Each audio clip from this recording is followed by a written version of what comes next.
Bismillahirrahmanirrahim. Assalamualaikum warahmatullahi wabarakatuh.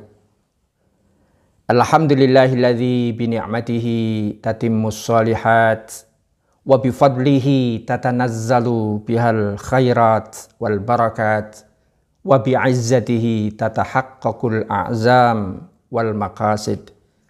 Allahumma salli wa sallim ala hadzal nabiyil mustafa Muhammadi wa ala alihi wa ashabihi alladhina arsyadahumullah wa hada. Ikhwas sekalian rahimakumullah, sebelum kajian ini kita sudah sampaikan bagaimana Rasulullah Shallallahu Alaihi Wasallam telah mengajarkan kepada kita prinsip-prinsip utama yang terkandung di dalam sabdanya innamal a'malu binniyat wa innama likulli imri'in ma nawa, bahwa sesungguhnya amal perbuatan manusia, prestasi manusia, kegemilangan manusia atau kesengsaraan manusia itu terpulang atau tergantung kepada apa yang terdetak, apa yang terdetik di dalam hati sanubari seseorang. Itulah yang kemarin kita sampaikan sebagai self-talk atau kata hati.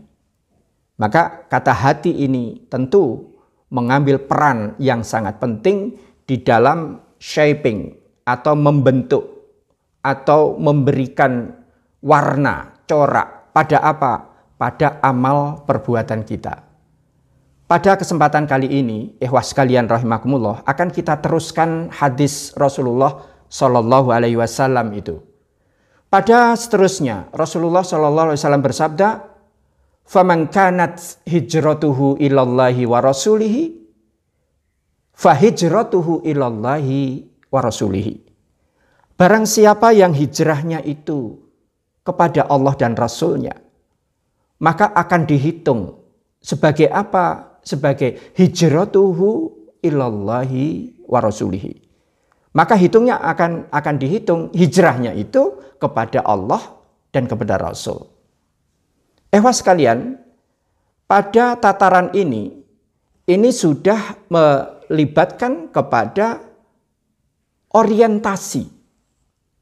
Jadi ketika kita melakukan usaha, ketika kita beribadah, ketika kita beraktivitas, ketika kita membantu umat, ketika kita menolong sesama, maka ini akan diarahkan kemana? Maaf, karena ada orang yang melakukan sesuatu karena atasannya, melakukan sesuatu karena supaya mendapatkan pujian orang lain. Maka dalam hal yang seperti ini Allah tidak akan mencatat. Jadi kalau kata hatinya, niatnya, tujuan, orientasi dari apa yang dia lakukan itu tidak untuk Allah, maka Allah Subhanahu wa Ta'ala tidak akan mencatat itu untuk dirinya. Masya Allah. Oleh karena itu, pada hadis berikutnya Rasulullah Shallallahu Alaihi Wasallam menegaskan, "Faman kanat hijratuhu ila dunya yusibuha."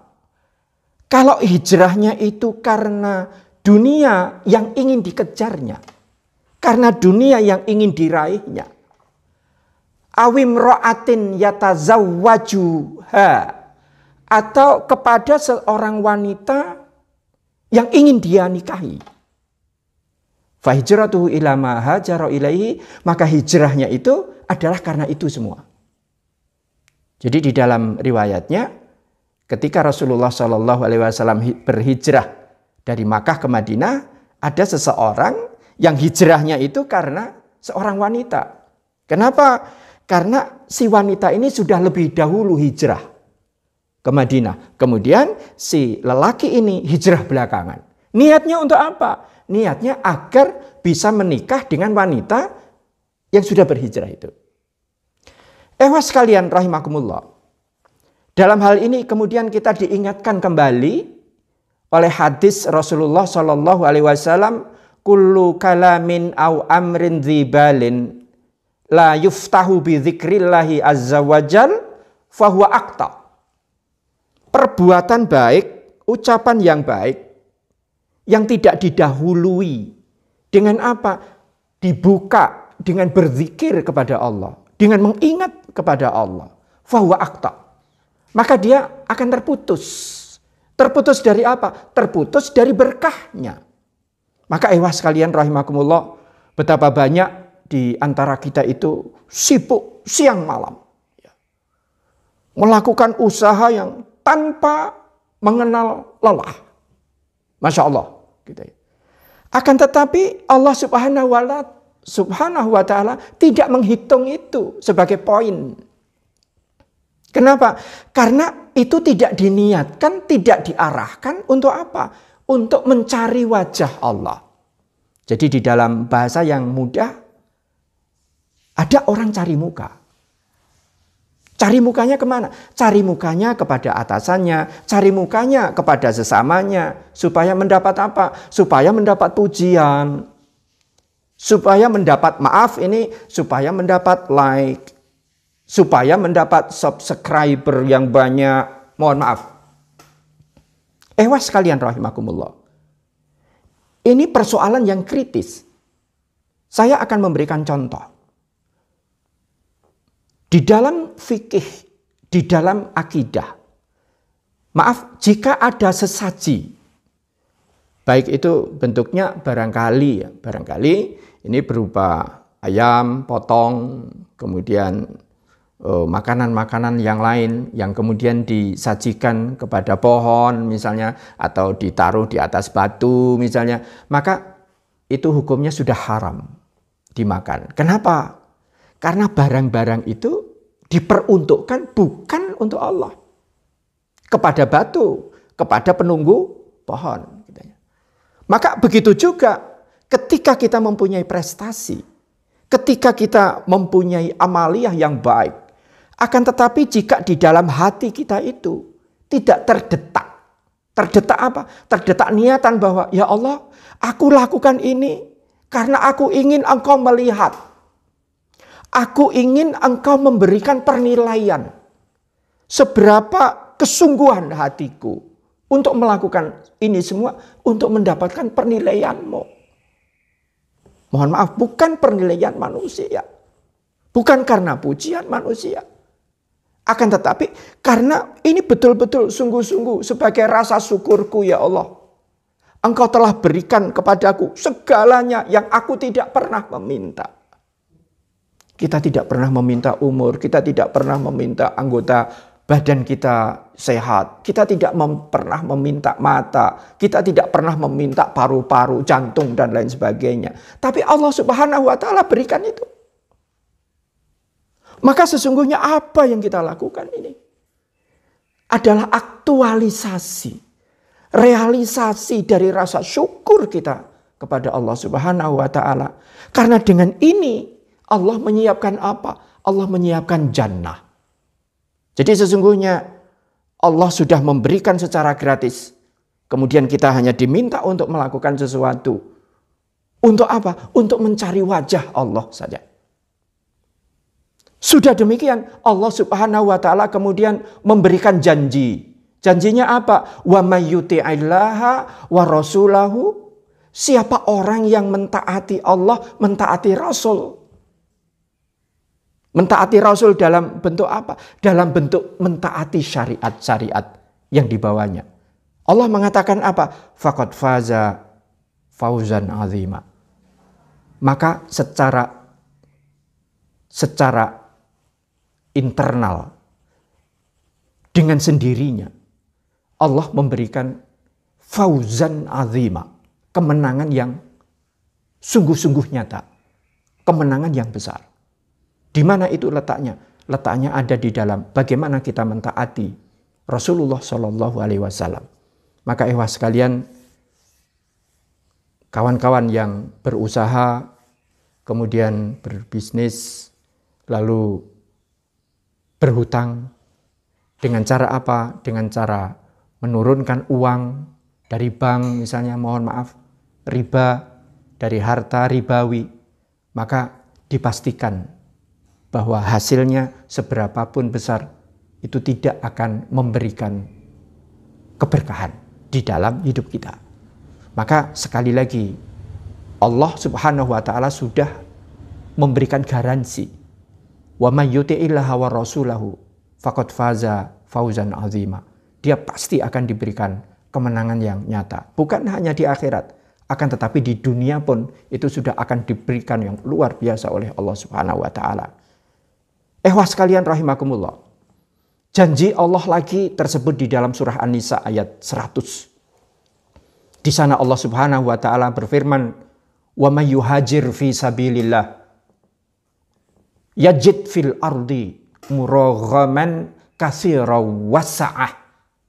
Siapa orang yang berhijrah, siapa orang yang mau berpindah ke jalan Allah dari jalan yang konvensional kepada jalan yang syariah, maka jaminan Allah apa?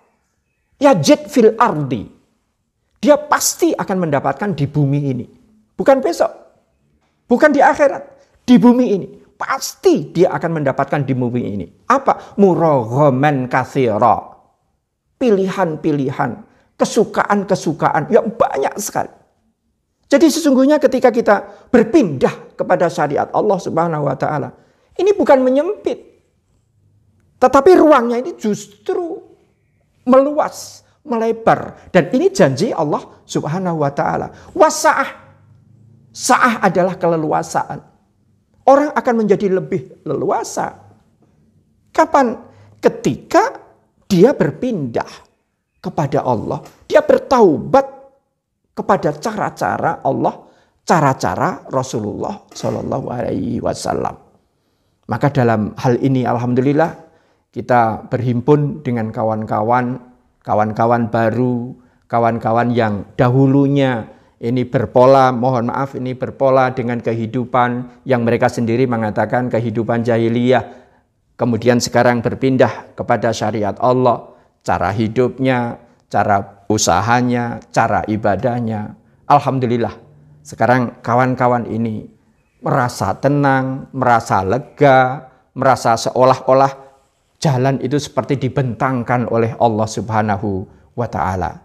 Ehwas sekalian, di dalam ayat berikutnya Allah juga memberikan jaminan, "Wa may yakhruj min baitihi muhajiran ilallahi wa rasulihi." Barang siapa orang yang keluar dari rumahnya berniat untuk berpindah, berniat untuk hijrah ke jalan Allah, kepada jalan Rasulullah, tsumma yudrikhul maut, kemudian ditimpai kematian, kemudian dia wafat, kemudian dia meninggal dunia. Kapan? Ketika belum sampai kepada tujuannya itu. Jaminan Allah apa? Faqad waqa'a ajruhu 'alallah, maka pahalanya sudah ada di sisi Allah Ta'ala. Maka ikhwas sekalian, kadang kecil di mata manusia itu bisa menjadi sangat besar di hadapan Allah Subhanahu wa taala. Kami pernah diwejang, kami pernah dinasehati oleh guru kami dahulu, bahwa ketika kamu mengajarkan surah Al-Fatihah di pucuk gunung, tidak ada orang yang tahu, tidak ada televisi yang meliput kamu. Kamu betul-betul karena Allah. Maka itu sudah karya besar bagi Allah Subhanahu wa taala. Jadi ehwas sekalian, besar kecilnya hasil usaha ini sesungguhnya bukan dalam pengertian yang mohon maafin, hanya semata-mata kuantitatif. Akan tetapi ayat ini menegaskan kepada kita apa? Supaya kita melakukan sesuatu dengan proses yang betul. Dengan bukan hasil, akan tetapi dengan proses yang benar. Maka orientasinya apa? Orientasinya adalah orientasi proses. Proses yang baik, proses yang utama. Kemudian kita serahkan bahwa ini kita mohon kepada Allah untuk memberikan penilaian. Maka pada saat itulah apa yang diberikan oleh Allah, apa yang akan terjadi adalah pemberian Allah Subhanahu wa taala dalam pengertian apa? Katsira wasa'ah, banyak sekali pilihan dan diberikan keleluasaan, kelonggaran yang luar biasa. Kemudian ayat ini Allah menutup wa kanallahu ghafurur rahima. Dan sungguh bahwa Allah itu adalah Maha Pemberi ampunan dan Maha Penyayang. Mengampuni apa? Mengampuni jika di dalam proses kita itu ada kekeliruan. Jadi kita melakukan sesuatu dan keliru pun Allah Subhanahu wa taala sudah akan menghitung. Kapan? Apabila apa yang kita orientasikan, apa yang kita lakukan ini adalah semata-mata untuk mencari ridho Allah semata. Demikian ikhwah sekalian, bacaan beberapa ayat dan hadis ini sekali lagi pada penggalan hadis Rasulullah Shallallahu Alaihi Wasallam yang kedua ini menunjukkan kepada kita apa? Dahulu kemarin ketika kita sudah dengan kata hati sudah positif, sudah bagus, kemudian kita menghasilkan satu entitas kerja, entitas prestasi di situ, kita membantu banyak orang, menyebarkan beras Jumat misalnya, Jumat barokah misalnya. Ketika kemudian itu kita serahkan, hati kita mengatakan, ya Allah, ini aku memohon ridhomu. Aku sedang saya sedang tidak mencari pujian orang lain. Maka itu nanti akan menjadi sebuah pintu berkah. Bagi apa? Bagi muraghaman katsira wasa'ah. Bagi pilihan-pilihan hidup yang banyak dan keleluasaan. Keleluasaan hati, keleluasaan jiwa. Kemudian tentu saja Allah Subhanahu wa taala akan memberikan kepada kita barakat minas samai wal ardi. Demikian ikhwah sekalian yang dapat kita sampaikan pada kesempatan kali ini. Insya Allah dengan demikian maka kita akan mendapatkan mudah-mudahan kita akan diberikan kemenangan yang berlimpah sampai hati kita benar-benar merasa lega. Karena sedikit akan dihitung oleh Allah, banyak juga akan dihitung oleh Allah. Lelah akan dihitung oleh Allah. Senang juga akan dihitung oleh Allah. Tidak ada yang lepas dari perhitungan Allah Subhanahu wa ta'ala. Jadi ada istilah nothing tulus. Nothing tulus akan menjadi sikap kita. Sebab apa? Sebab kita melakukan segala sesuatu ini adalah untuk Allah Subhanahu wa ta'ala semata. Demikian mudah-mudahan ada manfaatnya. Barakallahu lakum. Subhanakallahumma wa bihamdika asyhadu an la ilaha illa anta astaghfiruka wa atubu ilaik. Assalamualaikum warahmatullahi wabarakatuh.